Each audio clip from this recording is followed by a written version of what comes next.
Here we have Kjell, who's doing triathlons. In this 100, he does a 1 minute 30, and he's averaging 25 strokes a lap. Let's take a look and see what he could do to swim faster and be a bit more efficient with the stroke. Often we like to start with head position and body position, and you'll notice through the video here that he could certainly bring the hips and the legs up a bit. And one of the first things we tend to look at there is with the head position. And you will notice that his eyes are a little bit too far forwards, with the chin too far forwards. I'm normally looking at where the chin is, because if the chin is sticking out, we sometimes get more lower back arch than what's ideal. And that can lead to this disconnect through the body. Because if you've got too much of this lower back arch, your core can't be switched on. It can't be sort of working very well. So your upper half and your lower half just don't work together very well. So what I'd be looking to do there initially is with the eyes, bring them down a little bit. The range that I see the best swimmers in the world in is anywhere from straight down to 45, but he's just a little bit above that 45-degree range. And you will notice with his chin, especially there, see how his chin is really forwards. So if you can lengthen your neck, like you're getting rid of wrinkles on the back of your neck, and you tuck your chin in, not where you can't breathe, but just bring it in slightly, he'll have this longer, straighter line through his head, neck, and spine, which is what we'd want to go for. So I'd start with head position. You don't want to completely submerge your head either. You want to still keep the top of your head out, but just put it in a better position.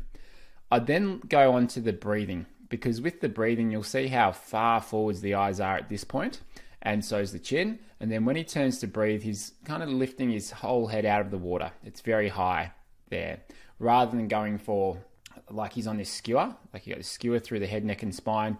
You want to be able to get the breath by turning the skewer. So you just turn and you come back. You're not doing this big lift and round movement with the head.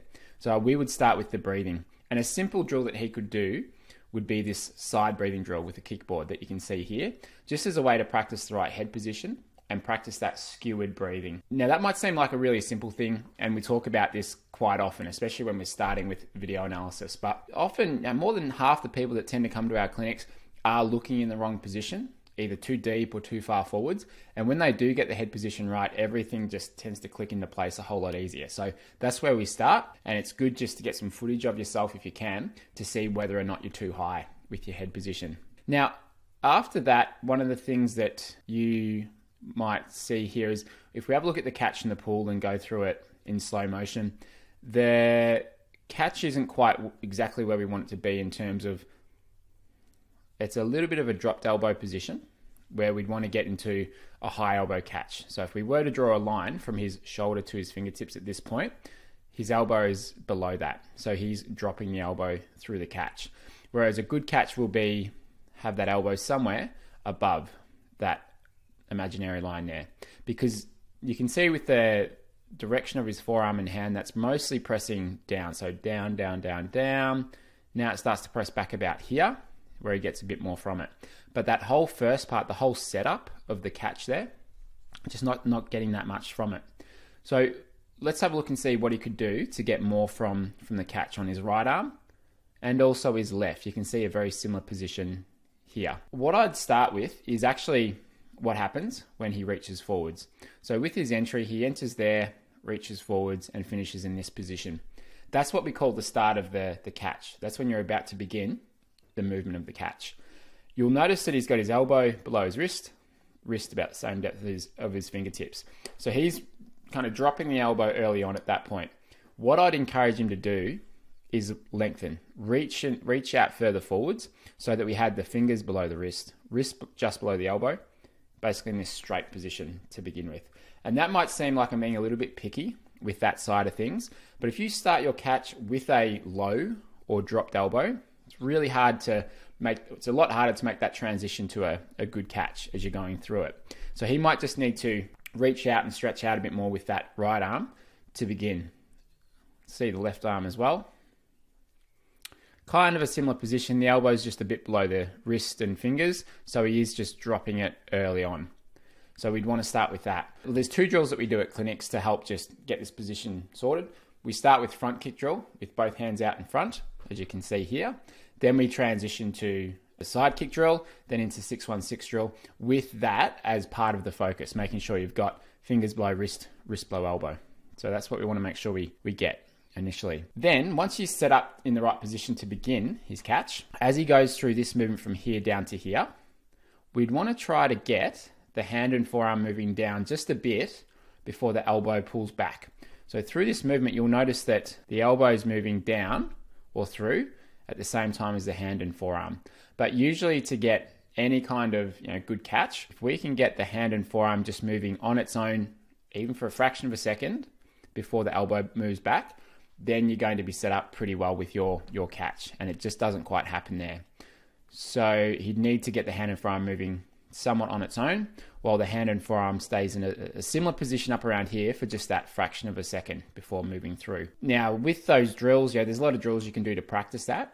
In the 5-day catch challenge, we cover those in detail, and you've probably seen some of those drills on the video, on our videos here. But the other thing I want to mention here is that when you're going through the movement of your catch, if your shoulder is down too low compared to your face, it's going to be very hard to get that catch position. And I'll show you why. So if you have a look at this here, what you might see is, all right, if I'm getting a high elbow catch, which is here, my shoulder needs to be near my cheek, not on my cheek, not covering my ear, but near my cheek, off to the side here. Now, if I was to drop this shoulder down to where he is, which is below my cheek, down here, it's very hard to hold that high elbow. The shoulder goes down and the elbow sort of follows it as you go from up here to down here. The elbow is going to drop as a result of it. So sometimes when I've seen people in a similar position as where he is here, I get them to stand up, go through that thing that I just showed you there, and just show the connection between where the shoulder is, or the depth of the shoulder, and that high elbow position. Now, if you want to practice keeping that shoulder up, you can do like the 6-1-6 drill, and just make sure that you keep that shoulder near the cheek. And then as you swap sides, as you pull through, just keep that shoulder near the cheek through that first part of the stroke. So if you're rolling your shoulders around too much, it's going to be hard to get that catch position. So that'd be the second thing. I'm going to cut to the front view just to show you what's happening here as well. Now the rotation, going a little bit too far on the side, just a bit. So if we look at his furthest point of rotation, and we've seen this across the board with a few of our most recent feedback videos here, he's going to 52 degrees through the shoulders. That's too far. 30 to 40 degrees is all we really should be going to. It's where you see the best swimmers in the world getting to, 30 to 40 degrees if you measure that angle front on. Similar thing on this right side as he goes to take a breath, just much too far on the side. So rotation's good, but like anything, if you do too much of it, it's going to impact the rest of your stroke. So he's going to 60 degrees on that side. So we just want to dial down that shoulder rotation, because it's just causing him to go a little bit, like to not be able to really set up the start of the catch as well, to then go a little bit too deep early on, and it then makes it hard to get a good catch position. The other thing that this kind of ties into as well is when he takes a breath, so he turns the head at the right time here. He begins to turn his head as this hand is pulling past his shoulder. So he's pulling past his shoulder, head begins to turn, which is good. Face is out of the water there, which seems pretty good. But then you'll notice that his eyes don't come back down into the water until now. And his hand is way back at his hip. So his eyes are back down when his hand is back at his hip. The latest you really want to have your eyes back down is about here, when this hand is passing under the shoulder. You don't really want it much later than that, because otherwise your head and your shoulders are still off to the side while your arms gone through the complete movement of the pull. And then there's no connection with your catch and pull and the rotation of your body. That's got to go together for you to get much out of it. So that's where he can get a lot more from it. So he might just need to adjust that breathing, first of all, like his head and breathing position. Secondly, might just need to take a little bit longer through the reach phase out here before he goes down, and then he should be in a better position to finish it. But the other thing that he may need to just do here too is just finish the stroke a little bit better through this back end.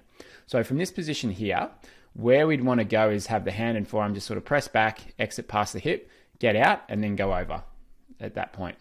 You'll see from this point on, if we just go through it frame by frame, see how the palm of the hand turns in, and he's kind of just drawing the hand up and out rather than having it press back. So if you have a look at this video of Kjell Malverton, have a look at her exit out the back compared to this one here. So she's not drawing the hand out in that position. She's pressing back and then coming back over. So she's getting a lot more length from each stroke because she's finishing just past the hip, so a little bit further back, and just making sure that on the exit it ends up pushing backwards and then coming over, rather than getting drawn out a little bit too early or too short. And sometimes I find this early draw out of the hand can come from trying to recover over the water with too much of a high elbow recovery, like hand close to the body, elbow up high there. That's where it can often come from. So while you don't want to come over too wide, it's okay to let the hand be a little bit wider away from the body. Relax the hand as you're coming through and let it feel like the recovery is leading, the elbow's leading the recovery as your arm comes through. Like that's the thing that's causing you to come over the water there. So I'd keep to those couple of things to begin with. So have a look at our 5 core principles training, which I'll put below, and that'll show you exactly what order to go through things in. And that will give you that structure that you might need to be able to know where should I put my time into focusing. Because if you focus on the wrong things, it's not going to move the needle with your speed and efficiency. But if you focus on the right things at the right time and in the right order, then it can make a big difference there.